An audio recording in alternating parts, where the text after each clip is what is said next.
মুর্শিদাবাদে প্রকাশ্যে তৃণমূলের অন্দরের কোন্দল। বিধায়ক বনাম তৃণমূল নেতা অনুগামীদের মধ্যে দ্বন্দ্ব একেবারে চরমে। একদিকে প্রাক্তন ব্লক সভাপতি মিজান হাসানকে মারধর করা হয়েছে, বেধড়ক মারধর করছে তৃণমূল কর্মীদের একাংশ। আহত তৃণমূল কর্মী হাসপাতালে চিকিৎসাধীন বলে জানা গিয়েছে। একেবারে রক্তারক্তি কাণ্ড। প্রাক্তন ব্লক সভাপতি মিজান হাসানকে মারধর করেছে। প্রকাশ্যেই শাসক দলের অন্দরের কোন্দল। একদিকে বিধায়ক গোষ্ঠী, অন্যদিকে তৃণমূল নেতা অনুগামীদের দ্বন্দ্ব। অর্থাৎ দুই গোষ্ঠীর মধ্যে প্রথমে বচসা, তারপরে হাতাহাতি, তারপরে একেবারে রক্তারক্তি কাণ্ড ঘটে যায়। প্রাক্তন ব্লক সভাপতি মিজান হাসানকে বেধড়ক মারধর করা হয়। বেধড়ক মারধর করে তৃণমূল কর্মীদেরই একাংশ। ইতিমধ্যেই ওই তৃণমূল কংগ্রেসের কর্মী আহত অবস্থায় হাসপাতালে চিকিৎসাধীন রয়েছেন। তার মাথা ফেটে গিয়েছে, তার নাকে গুরুতর চোট লেগেছে এবং গায়ের একাধিক জায়গাতেও চোট লেগেছে। একেবারে রক্তারক্তি কাণ্ড হয়ে গিয়েছে তৃণমূল নেতার। তৃণমূল কর্মীকেও বেধড়ক মারধর করা হয়েছে। এই মুহূর্তে যে ছবি দেখাচ্ছে রিপাবলিক বাংলাতে ফার্স্ট অন, প্রাক্তন ব্লক সভাপতি মিজান হাসান, তাকে মারধর করা হয়েছে। মারধর কারা করেছে? না, তৃণমূল কর্মীদেরই একাংশ। অর্থাৎ তৃণমূল নেতাকে একেবারে প্রকাশ্যে মারধর করা হয়েছে, নাক ফাটিয়ে দেওয়া হয়েছে, মাথা ফেটে গিয়েছে, শরীরে একাধিক জায়গায় আঘাত লেগেছে। মুর্শিদাবাদের প্রকাশ্যে একেবারে অন্দরের কোন্দল চরমে। আক্রান্ত প্রাক্তন ব্লক সভাপতি কি বলছেন শুনো। আমি রানীনগর বাজারে বসেছিলাম।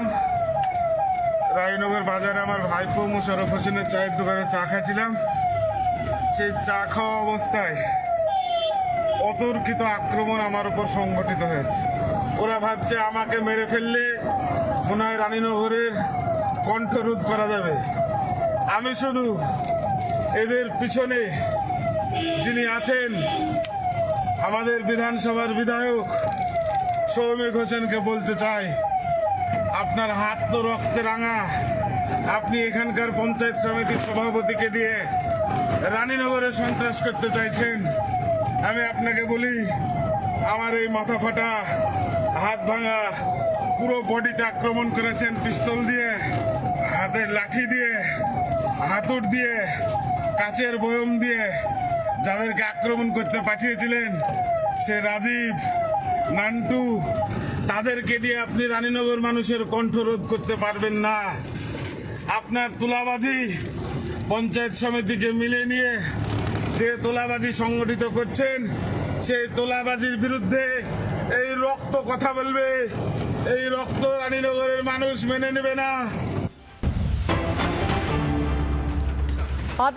নানা ধরনের কন্টেন্ট দেখার জন্য লাইক করুন, শেয়ার করুন আমাদের ফেসবুক পেজ, সাবস্ক্রাইব করুন আমাদের ইউটিউব চ্যানেল। পাশাপাশি অন্যান্য ব্রেকিং নিউজের জন্য অবশ্যই চোখ রাখুন রিপাবলিক বাংলায়।